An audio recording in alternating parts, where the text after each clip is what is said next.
Hi guys, welcome to the channel. In today's video I'm going to show you how you can change bitmoji on Snapchat. So before getting into this video, must subscribe to our YouTube channel and click on the bell icon. So the first step you simply need to do is to open Snapchat. Okay, so once you done that, you simply need to click on your profile picture on the top left. Then you simply need to click on the gear icon on the top right. Here you need to click on bitmoji and click on create my avatar. So here you have two options. You can select male or a female, so I'm going to select the male.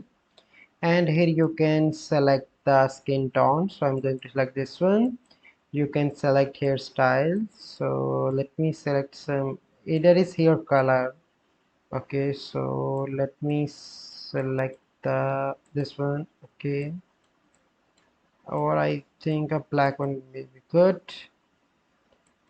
Okay, and after that you need to select the hairstyle.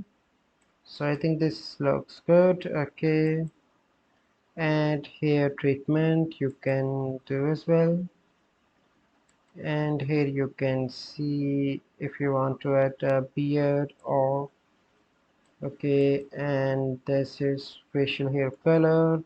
So these are different things that you want to do with your bitmoji, and click on save and click on yes.